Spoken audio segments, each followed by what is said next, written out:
This is Brad with Comic Experience Sci-Fi reporting live from South Beach, Florida, your beautiful Miami, Florida port of call for all that is sexy and beach-like. Yes, what do you think? Yes, it is. See? It's not just me.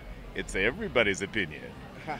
So we're here for the SuperCon, and yes, last week we told you there wasn't going to be a podcast. So this is sort of like podcast 26.1. And you know, since we're by the ocean, we thought, well, heck, Atlantis is just about 500 miles east of here. We thought we'd talk about the Marvel and DC's version of the king and or / prince of Atlantis. Q. I just want to say before we talk about that, I really like your after midnight voice you got going on there. Well, when I'm doing a PG show, you get the PG voice. I'm going to have to try that sometime. There you go. Now you're talking. But as you know, since we're talking about the king, the one true king of the sea, you know I'm going to take the side of Aquaman, because you all know me, and DC.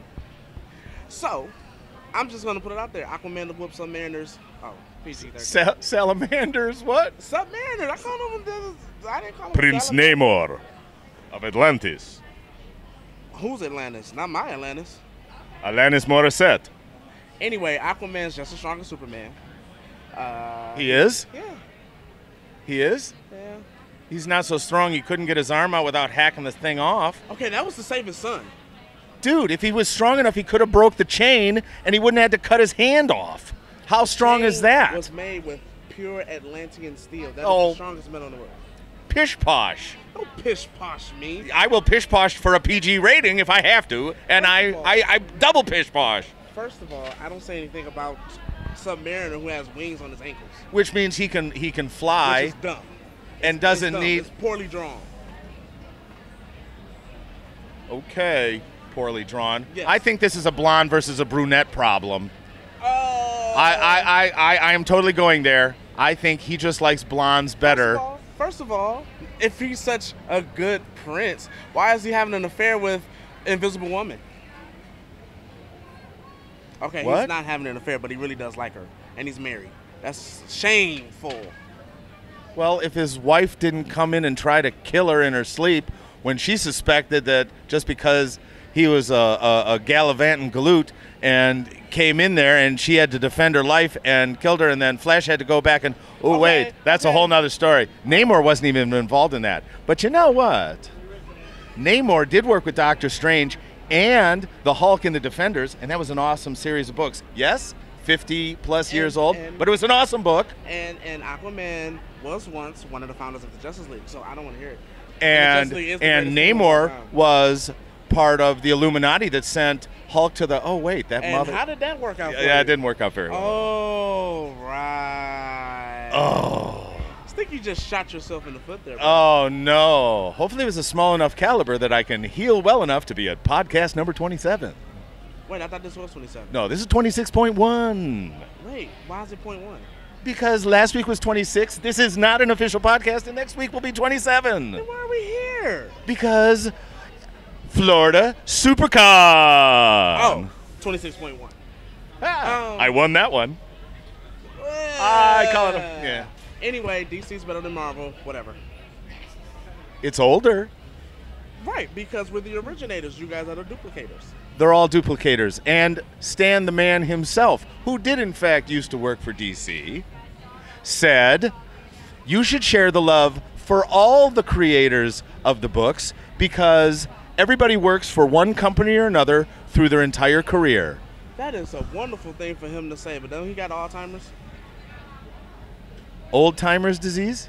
I don't know. Dude, he gets all the best scenes in all the movies. If there is even a bad Marvel movie, he's got a good cameo. I think the guy's pretty sharp as far as that goes.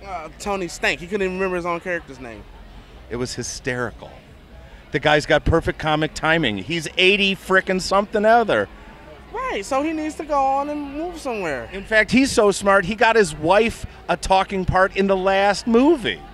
Maybe he should move to Florida. Ha! See what I did there? See what I did there? See what I did there? I'd be happy to move to Florida if I wouldn't be schvessing like Trafe all the time. Well, I'm fat, so I sweat regardless. I'm just putting it out there. I'm just putting it out. You don't have to put it out there. It's out there. Okay. Well, anyway, back to my DC. So what you're basically saying is blondes are better than brunettes, and that's just the way it is. No. And D comes before M, so they must be better. Yeah. Okay, just checking. I have to win some part of this argument. Yes, because you're really failing right now. I don't know if it's not my failing. I don't have to own Namor's failure. Well, you're representing Marvel, so I'm you not. own Marvel's No. I don't represent Marvel because if I represented Marvel, I wouldn't be sitting at this talking to you. I didn't say anything, and it was under my breath. Okay, well, take it down. All I'm saying is, Marvel is not my responsibility. If Namor, it's not. It's not. Well, why is DC my DC is my responsibility. That was part of your renegotiated contract. You chose to be the DC representative. I'm the sci-fi expert. Remember? I'm the know-it-all. You are the know-it-all. I am not the Marvel man. Well, nobody told you. Well, who is the Marvel man? The muscle guy is the Marvel man. Yeah. Nick Moretti is the Marvel man. Well, I thought he was the biggest Star Wars fan in the world. He is the biggest Star Wars fan in the world. But now that Disney owns both, he's right at home and he's got his own niche. Now, the fact that I've probably seen more Disney movies than Nick, that's a whole nother story altogether, but I do like me a cartoon or two. Technically, Disney didn't hit his stride till I was born. But anyway, that's another show. When he was long since dead and after Michael Eisner gave it all up for Lent. Lion King, still the greatest Disney movie of all time. But anyway. And I think it's still making money on Broadway. Yeah, it is. Yeah. But anyway. It's great musical. Yeah, great musical soundtrack. In the words of Denver, I think we should stay on target. Stay on target. You're the one that made a DC versus Marvel. I did not. Denver made a DC versus Marvel. Denver said, King of Atlantis, Prince of Atlantis, who's better? Discuss. And I said the King of Atlantis, who is Aquaman, because A comes before S. And if you put another S there, some Mariner's an ass. Oh, sorry. I'm speechless. Write it down. It ain't going to happen very often or ever again. But after that argument, I have to. Q wins this round, folks. Q wins this round. This is Brad with Comics, Beer, and Sci-Fi. Lost to my friend Q's better argument. We'll see you next time.